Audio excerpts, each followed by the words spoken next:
For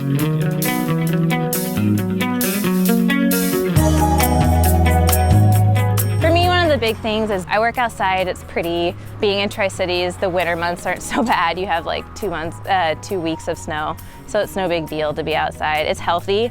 We walk about 7 to 8 miles a day on average, more depending on the route. Usually 7's pretty low. And then you get to meet people and dogs. Some of them are bad, but some of them are really nice, and I like to spend a little bit of time like petting the nice dogs and stuff, and things to see, and just being outside and traveling.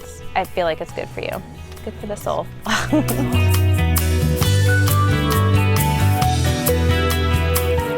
It's basically you're doing your route throughout your whole day. Like, so I'd stop by, you get the electric meter, get the water meter, deal with dogs, deal with people.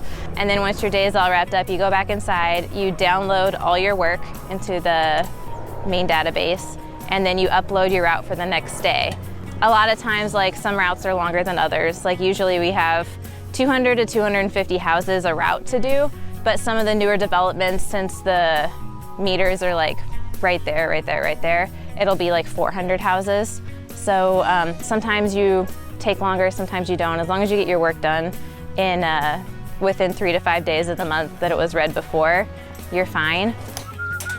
There's a lot of simple things like just keeping your meter clear, like of your tree or your water meter of bushes and stuff. A good thing is if you can see the face of your meter, then we can read it. Usually it takes us less than 30 seconds to read a meter. If I have to spend 5 minutes on a meter, that takes a big chunk out of my day. When we're reading like 200 houses a day, spending 5 minutes is kind of a big deal. So mostly just keeping your meter free of any visual obstructions would be amazing. The handheld, it's basically a little computer. When we have a read, what pops up is what kind of read is it, electrical or water? And then there's a note section that usually identifies where the meter is.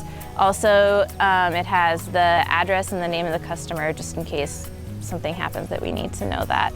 And then so certain type of read is electrical. I will walk up to the electric meter, I'll punch in the read, hit enter. There is a self-check in the system.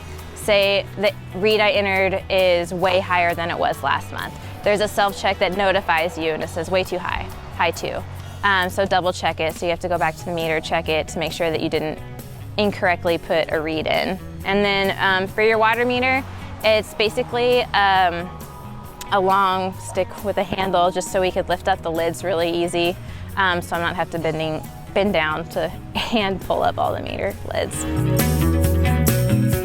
My fiance introduced me to the AMs, and he has season tickets to the AMs, so I've been doing that for 2 years now, and it's a lot of fun. I have a little garden at home, and it's my first time. They're not dead yet, so I think that's a good sign. So we do mud runs. We did the Dirty Dash up in Spokane, and we're doing Warrior Dash over in Seattle. So we're very outdoorsy people, and we try outdoorsy things like camping and all that sort of stuff. Mm-hmm.